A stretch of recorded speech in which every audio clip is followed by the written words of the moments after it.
Hello everyone, this is Pai Imo. Nakakatakam talaga kumain ng pagkaing Pinoy, lalo na at may mga nakikita akong nagluluto ng ganito. Crispy chicken adobo flakes po, pero itong sa akin ay hindi po ito crispy. So may isang buong chicken ako, nilagyan ko ng sibuyas, bawang, green onions, bay leaves, and then asin. Pinakuluan ko po ito ng nasa mga 30 minutes. Nilagyan ko rin pala ng ground black pepper. Medyo maraming tubig yung nilagay ko pero okay lang kasi gagamitin ko naman po yung sabaw niya later. Nagiwan na ako ng sibuyas. Yung iba hindi naglalagay ng sibuyas pero ako maglalagay po ako.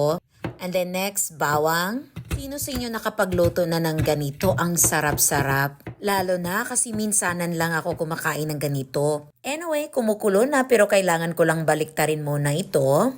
Ang bango-bango na nito.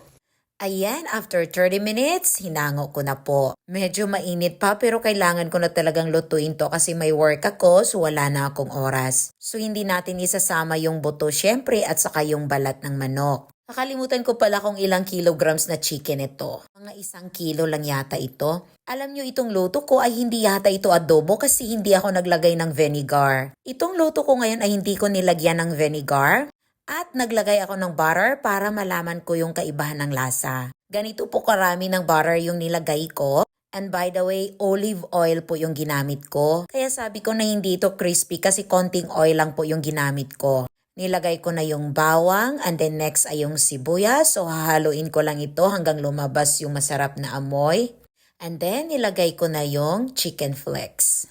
Gigisa ko lang ito saglit saka ko siya titimplahan. Kayo paano ba kayo magluto ng ganito? Anyway, gusto ko talaga mag-experiment ng luto minsan kasi nai-excite ako sa magiging lasa ng luto ko. So ayan, tinimplahan ko lang po ng soy sauce ng 2 kutsara at saka nag-sprinkle na rin ako ng ground black pepper. Mahilig ako sa ground black pepper kaya medyo madami yung nilagay ko. And then kalahating kutsara ng white sugar. Haluin ko lang po ito ng maigi para equal yung lasa. Ayan, tingnan nyo ang bango-bango na nito at ang sarap talaga. Tinikman ko na ito pero parang medyo may konting kulang pa kaya naglagay ako ng seasoned na asin. Konti lang po, hindi na 1 teaspoon. And then guys, muntik ko nang nakalimutan yung chili flakes. Dapat kanina pa po ito nilagay. Isa ito sa pinaka-importante na ingredients ko. Gusto ko kasi yung may anghang konti. Buti na lang hindi ko nakalimutan. Munti ka na talaga. Ayan, ready to serve na po ito. Naglagay lang po ako ng spring onion sa ibabaw para mas maganda at mabango naman. Ayan, kain tayo mga kaimo. Maraming salamat po sa inyong lahat. Ito lang muna may pakita ko sa inyo ngayon at kita-kits tayo ulit bukas. Bye everyone! Annyeong!